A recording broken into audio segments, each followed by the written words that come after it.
Hello Traveler, and welcome to part 3 of the Invokation Akademy Review Session for version 4.8. Well, I was expecting a small patch, but here we are with the third installment, finally ready to talk about our 3 new character cards. If you missed it, we went over the balance changes in part 1 and the new action cards, including all the Melusine supports in part 2, so make sure to check those out. But let's lock and load on our first character, Chevreuse. Chevreuse is focused around Overload. Once around, whenever your opponent takes Overload damage, you create one Overcharged Ball in your hand. Note, the Overload does have to do damage, so a reaction resulting from your opponent playing Joyous won't count for this. Like Apep's Kindred cards, Overcharged Ball can be either played or discarded for the same effect, which is dealing 1 pyro damage to your opponent's active character. One thing to keep in mind though, playing the card is considered a combat action, meaning you will pass the turn back to your opponent. Don't get caught out by this. The third way to use this ball is for Chevreuse's skill, which by itself just deals 2 pyro damage, but if your hand has one of these bullets, you discard 1, triggering its 1 pyro damage effect. Additionally, if you do discard 1 this way, you also heal the most damaged character for 1 HP. Her burst costs 3 pyro and 2 energy, deals 2 pyro damage initially, and attaches a 2U status to your opponent. Then, whenever they switch characters, it deals 1 pyro damage to the character that they swap to. And this can trigger if the character swapped for any reason, for example, Overload. Her talent costs 2 pyro and is an equipment which can be played off field, but only if your deck contains pyro and electro characters. While it's equipped, whenever your opponent takes Overload damage, your next 2 instances of pyro or electro damage will deal +1 damage, including swirl damage. Now, if that sounds weird, there's no actual way right now to create Swirl with only Pyro and Electro characters in your team, so we'll have to wait for new characters with dual elements for this to come up. But this effect is basically like Shenhe's Icy Quills, however at 2 cost, and requiring you also first to trigger Overload to get the buff. It's a little expensive and very slow. If you look at other character talents we have already, a lot of them give you +2 damage worth of value, but don't make you spend 2 extra dice for it. In general, I'd probably avoid playing the talent.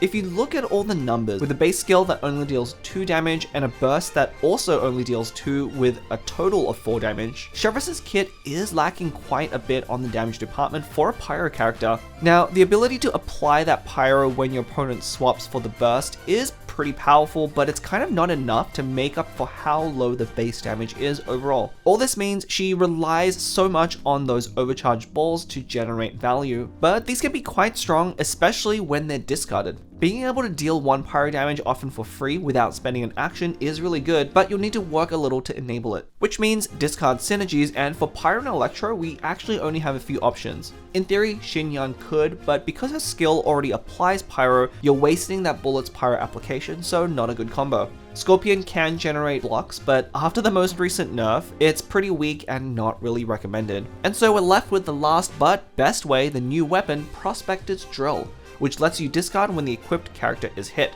This weapon was obviously built for Chevreuse, but in fact you'll find it does better when equipped on another character that can actually use that pyro application right away. So we're looking for a spear user with Electro?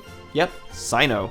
Especially after his recent buffs, I think if you're playing Chevreuse, you should almost always pair her with Cyno and run Prospector's Drill, as all of these make a great combo. So the only thing missing is your last character. Some players prefer a Pyro character like Dea, giving you access to Sumo Res and Pyro Resonance, although this deck plays a lot less like a Chevreuse deck and is more of a Cyno deck with Chevreuse as support, as you're mainly playing her for the passive to generate those overcharge balls. But it's a great deck if you want something strong. If you're looking for a deck more focused around Chevreuse as a character, you probably want Electro, and for that I'd recommend Kuki Shinobu. This deck plays a little bit slower and focuses more on Chevreuse to generate those overcharged balls, and apply lots of Pyro for reactions with either Kuki skill or Cyno. Plus, it's pretty fun having Kuki here to combine with quick swaps, which allow for surprise overloads. If you have Chevreuse's burst up, you can actually set up sequences where you can trigger 2 overloads in succession before your opponent gets a chance to act for massive damage. Alright, let's keep those shots coming with our next character, Navia.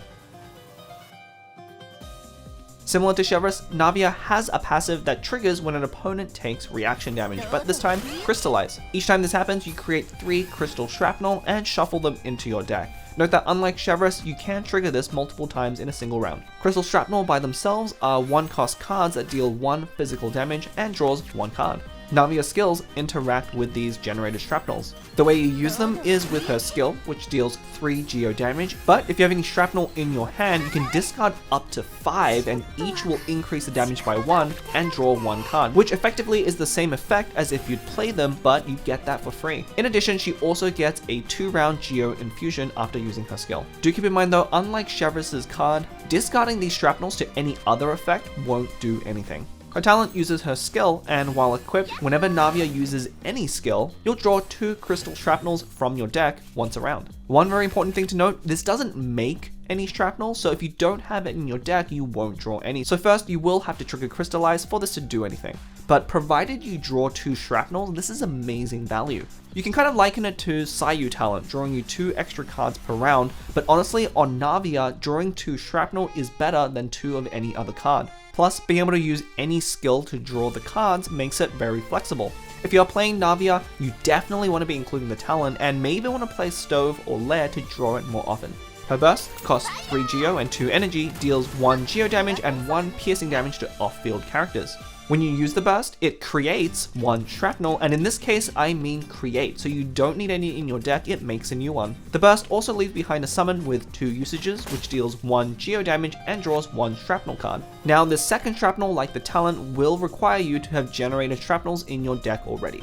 Obviously, Navia's kit is super focused on triggering Crystallize and generating shrapnel. If you get up to 5 shrapnel in your hand, her skill can do 8 damage before any other buffs. But don't let the skill fool you into thinking that's the only way to use shrapnel. Playing these cards is actually surprisingly effective, particularly as they don't take up an action, so as long as you can afford the dice, you can chain together as many as you want. Of course, the skill is more efficient since you don't have to pay for the same effect, but one thing shrapnel does is let you perfectly get the right breakpoint to not overkill your opponents, or you can even use them to snipe off an opponent on very low HP unexpectedly.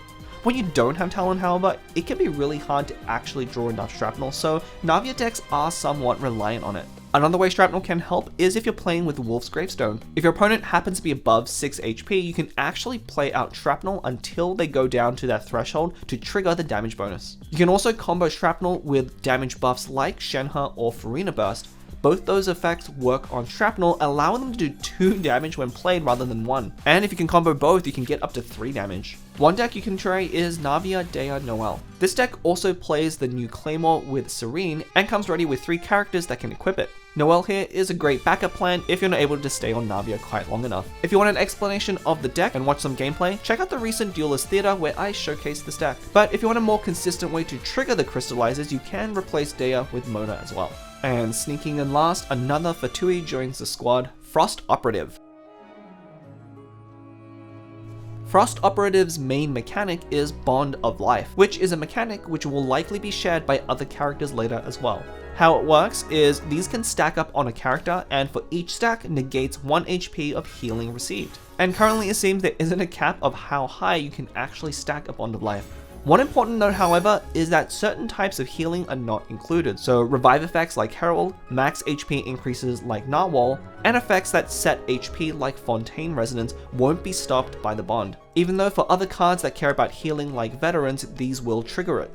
The way Forst Operative applies the Bond of Life is simply by doing damage. Anytime they deal damage, you attach a bond equal to the damage minus 2. So the more damage you do, the more bond that you apply. This only cares about the original damage of the skill, so don't worry, your bond won't be reduced if your opponent has shields or barriers. This does mean though, without buffs, the normal attack won't actually apply a bond, but you can buff it with something like Heavy Strike. With any one skill, however, you can only apply a max of 5 bond at once or capped at 7 damage. The elemental skill is simple, dealing 3 cryo damage, which with the passive attaches at least 1 Bond of Life. The talent uses a skill, and while equipped, anytime you trigger a Bond of Life, the current value on the character is doubled. So for example, if you use a skill on a character that's not already debuffed, it first applies 1, then doubles to 2. Of course, with any existing Bond of Life, or if you're doing more damage, you get a much larger bond. Now, while this has the potential to stack up a ton of Bond of Life, there's one issue. If your opponent isn't removing it, then stacking up more doesn't actually do all that much because they'll probably ignore that as well. On the other hand, if your opponent actually does have healing, well, then their Bond of Life is probably not that high, so doubling that won't actually be all that powerful effect, and most often you're just going to be doubling from 1 to 2 or 2 to 4 on the burst, which is fine, but overall you're not really rewarded for stacking up a lot of Bond, so you can probably skip playing the talent. The burst costs 3 cryo, 2 energy, deals 4 cryo damage, which of course applies to Bond of Life, and also buffs the Forst Operative with a status for 2 rounds.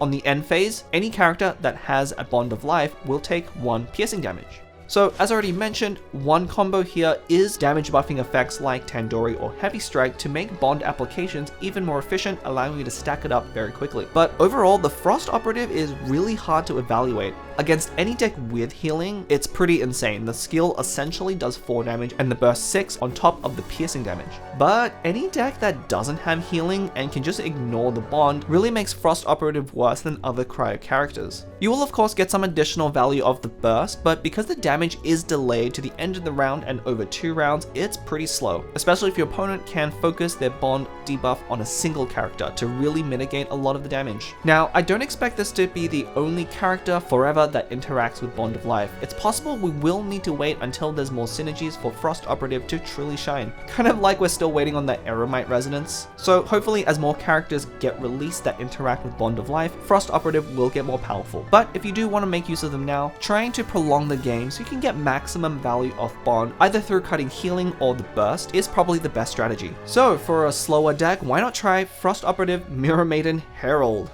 With Mirror Maiden's recent buff, players had already caught on to combining her with Herald to double up on dice taxing effect. Well, why not throw in some HP taxing too, now along with Freeze? I'm not sure how good this deck actually is, but it certainly is going to be very annoying, stalling out the game while you slowly drain not only your opponent's dice, but their health. I would say have fun with this one, but I'm not sure if I can fully condone playing this deck.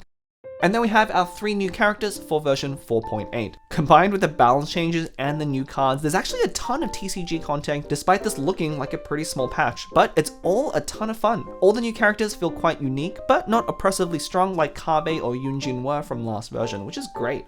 There were plenty of players who were pretty frustrated with the previous meta, but I'm super hopeful for the coming version, and I think other players are too. And one final reminder, we will very soon be seeing the top 8 play on this patch for both the Prince Cup Atlantic and Pacific. Now, the pro players that I know have been keeping very tight-lipped about what the good decks actually are this patch, which is fair, but that makes me all the more excited to see what they bring to the tournament. So make sure you tune into those and keep an eye out for my announcements about the coverage. If you are a newer player, be sure to attend the TCG 101 series to level up your Genius Invocation game. If there's anything you'd like to see in an upcoming video, drop a comment and I'll see how I can help. Be sure to enroll in our courses by subscribing so you can be notified when a new lesson is available. Until then, class dismissed!